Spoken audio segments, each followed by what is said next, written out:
नमस्कार। जब भी हम इजिप्ट और गीज़ा के ग्रेट पिरामिड्स के बारे में सोचते हैं तो अक्सर पॉप कल्चर वाली वही पुरानी थ्योरीज दिमाग में आती हैं कि शायद इन्हें एलियंस ने बनाया होगा या फिर लाखों गुलामों से ज़बरदस्ती काम करवाया गया होगा, राइट।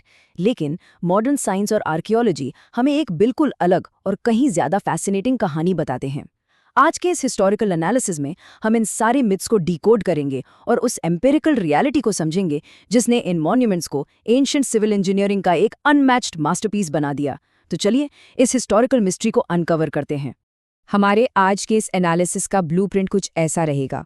सबसे पहले हम बात करेंगे वर्कफोर्स पैराडाइम की, उसके बाद स्कल्प्टिंग द मोनोलिथ्स, फिर नील नदी के लॉजिस्टिक्स पर नजर डालेंगे। चौथे नंबर पे है एलिवेशन और रैंप आर्किटेक्चर, पांचवें पर द इंटरनल रैंप हाइपोथेसिस और लास्ट में हम देखेंगे मॉडर्न एम्पिरिकल कॉरबोरेशन।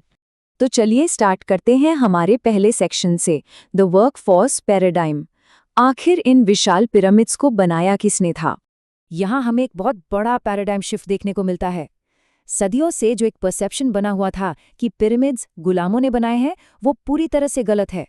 एविडेंस बताते हैं कि ये असल में एक हाईली ऑर्गेनाइज्ड सिविक वर्कफोर्स थी। इजिप्टोलॉजिस्ट मिरोस्लाव वर्नर के डेटा के अकॉर्डिंग जब कंस्ट्रक्शन अपने पीक पर था तब करीब 30,000 स्किल्ड लोग वहां काम कर रहे थे। जरा सोचिए, 4500 साल पहले इतने बड़े लेवल पर लॉजिस्टिकल कोऑर्डिनेशन मैनेज करना, ये आज के किसी भी मॉडर्न मल्टीनेशनल कॉर्पोरेशन के ऑपरेशन से बिल्कुल भी कम नहीं था। और इसके हार्ड आर्कियोलॉजिकल प्रूफ्स भी मौजूद हैं। 1990 में वहां वर्कर्स के कब्रिस्तान डिस्कवर हुए थे। इससे एकदम क्लियर हो गया कि ये लोग स्लेव्स नहीं बल्कि हाईली रिस्पेक्टेड आर्टिजन्स थे, जिन्हें पिरामिड के पास बकायदा एक सम्मानजनक दफन मिला। इनमें से करीब 5,000 लोग परमानेंट सैलरीड एम्प्लॉयज थे। बाकी का जो वर्कफोर्स था वो टैक्स चुकाने के फॉर्म में 3 या 4 महीने की शिफ्ट्स में काम करता था। और क्या आप जानते हैं कि इन्हें पेमेंट में क्या मिलता था? रोजाना 10 रोटियां और एक जग बियर। इनका ऑर्गेनाइजेशनल स्ट्रक्चर इतना कमाल का था कि पूरी वर्कफोर्स को फाइल्स और 1,000 लोगों की गैंग्स में डिवाइड किया गया था। अमेजिंग है ना? अब आगे बढ़ते हैं हमारे दूसरे सेक्शन की तरफ, स्कल्प्टिंग द मोनोलिथ्स। अब सबसे बड़ा सवाल ये है कि पत्थरों को काटा कैसे गया, क्योंकि प्राचीन मिस्रवासियों के पास तो लोहे के टूल्स थे ही नहीं। सॉफ्ट लाइमस्टोन के लिए उन्होंने आर्सेनिकल कॉपर टूल्स का यूज किया। इसमें तांबे को लगातार हथौड़े से पीट पीट कर सख्त बनाया जाता था।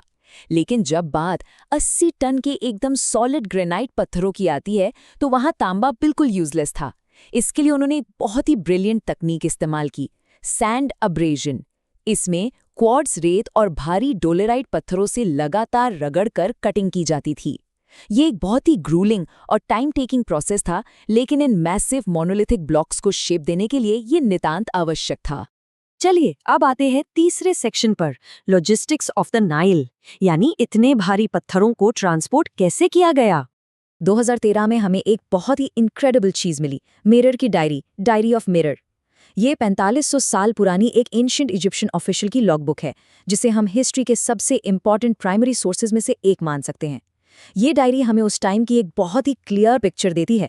इसमें बाकायदा मेंशन्ड है कि कैसे नावों के बड़े बड़े फ्लीट्स का यूज करके तुरा की खदानों से गीज़ा तक भारी मात्रा में हाई क्वालिटी लाइमस्टोन लाया गया। ये डॉक्यूमेंट उन मैसिव वर्कफोर्स शिफ्ट्स और बोट ट्रांसपोर्टेशन के कॉम्प्लेक्स लॉजिस्टिक्स का एकदम डायरेक्ट एविडेंस है। और रीसेंट मॉडर्न सैटेलाइट इमेजिंग ने तो इस पूरे पहेली को ही सॉल्व कर दिया है। रिसर्चर्स ने अहरामत नाइल ब्रांच को डिस्कवर किया है। ये 64 किलोमीटर लंबी नदी की एक शाखा है जो अब पूरी तरह विलुप्त हो चुकी है। 4500 साल पहले ये विशाल वाटरवे सीधे पिरामिड कंस्ट्रक्शन साइट्स के एकदम पास से गुजरता था।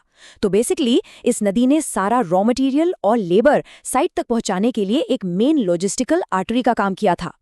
पानी के रास्ते तो पत्थर आ गए, लेकिन जमीन पर इन मैसिव पत्थरों को मूव करना एक अलग ही फिनोमिनन था। डीजे होटेप की कब्र में एक बहुत ही फेमस पेंटिंग है जिसमें 172 लोग एक 60 टन की मूर्ति को खींचते हुए दिखाई दे रहे हैं। लेकिन असली सीक्रेट सिर्फ मैन पावर नहीं था। असली सीक्रेट था स्लेज लुब्रिकेशन की एम्पिरिकल समझ।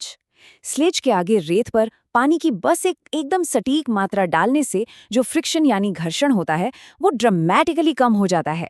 सुनने में सिंपल लगता है, लेकिन ये एक बहुत ही सब्लाइम इंजीनियरिंग सॉल्यूशन था। हमारा चौथा सेक्शन है एलिवेशन एंड रैंप आर्किटेक्चर। पत्थरों को सैकड़ों फीट ऊपर कैसे उठाया गया। सालों से ये माना जाता रहा है कि पिरामिड्स के लिए बाहर की तरफ बड़े बड़े सीधे रैंप्स या ढलान बनाए गए होंगे, लेकिन लॉजिकली देखा जाए तो इसमें बहुत बड़े लॉजिस्टिकल फ्लॉज हैं। एक सीधा रैंप बनाने के लिए तो खुद पिरामिड से भी ज्यादा कंस्ट्रक्शन मटेरियल लग जाएगा। और अगर हम स्पाइरल रैंप की बात करें तो वो पिरामिड के कोनों को पूरी तरह से कवर कर लेगा, जिससे वो परफेक्ट ज्योमेट्रिक प्रिसिजन मेंटेन करना लिटरली इम्पॉसिबल हो जाता।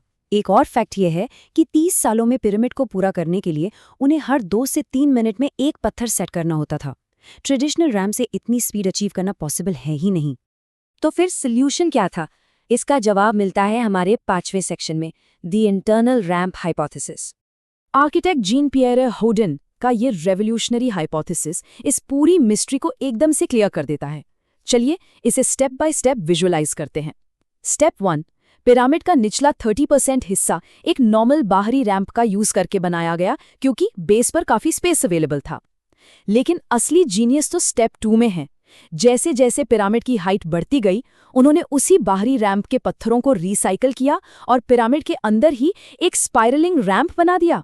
स्टेप 3 में उन्होंने पिरामिड के कोनों पर ओपन नॉच यानी खाली जगह छोड़ी, जहां एक स्पेशल क्रेन सिस्टम का यूज करके इन भारी पत्थरों को टर्न किया जाता था। और लास्ट में स्टेप 4, सिर्फ 8 लोगों की टीमें इन पत्थरों को आसानी से उस अंदरूनी ढलान पे खींच सकती थीं।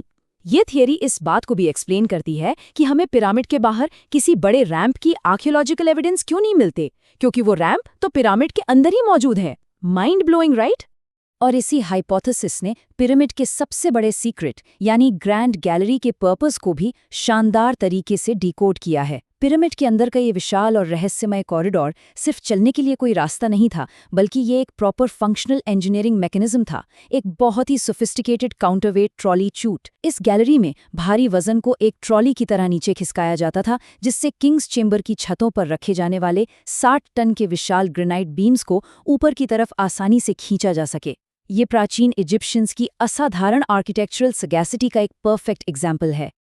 अब आते हैं हमारे आखिरी सेक्शन पर, मॉडर्न एम्पिरिकल कोरोबोरेशन। इन एंशिएंट थियरीज को टेस्ट करने के लिए आज के दौर में कई मॉडर्न एक्सपेरिमेंट्स भी किए गए हैं। नोवा प्रोजेक्ट के तहत इजिप्टोलॉजिस्ट मार्क लेहनर ने बकायदा ये प्रूव करके दिखाया कि अगर हम लुब्रिकेटेड ट्रैक का यूज करें तो महज 12 से 20 लोग मिलकर 2 टन का भारी भरकम ब्लॉक आसानी से खींच सकते हैं। इसके अलावा जापान की उबायाशी कॉर्पोरेशन ने भी अपने टेस्ट्स में ये वेरीफाई किया कि 18 लोगों की एक टीम 1 in 4 की ढलान पर 2.5 टन के ब्लॉक्स को ऊपर खींच सकती है। इन सारे एक्सपेरिमेंट से ये एकदम साफ हो जाता है कि एंशिएंट इजिप्ट में मैन पावर का मैनेजमेंट और उनके हॉलिंग टेक्निक्स दोनों ही हाईली इफेक्टिव थे। तो इस पूरी जर्नी के एंड में एक बहुत ही प्रोवोकेटिव सवाल हमारे सामने आता है। जरा सोचिए, बिना लोहे के टूल्स और बिना किसी लेजर टेक्नोलॉजी के उन लोगों ने एक ऐसी प्रिसिजन हासिल की जो हमारी 20वीं सदी की टेक्नोलॉजी को भी कड़ी टक्कर देती है। ये पिरामिड सिर्फ पत्थरों के ढेर नहीं है, ये ह्यूमन टेनासिटी और एक अनबिलीवेबल लेवल की इंजीनियरिंग का जीता जागता सबूत है। अगर वे लोग सिर्फ तांबे की छेनी और पानी से लुब्रिकेट किए गए रास्तों के जरिए ये इम्पॉसिबल लगने वाला अचीवमेंट हासिल कर सकते हैं, तो सोचिए इतिहास की इन रेत के नीचे और कौन कौन सा प्रिस्टीन नॉलेज अभी भी दफन होगा। इस हिस्टोरिकल एनालिसिस में हमारे साथ जुड़ने के लिए बहुत बहुत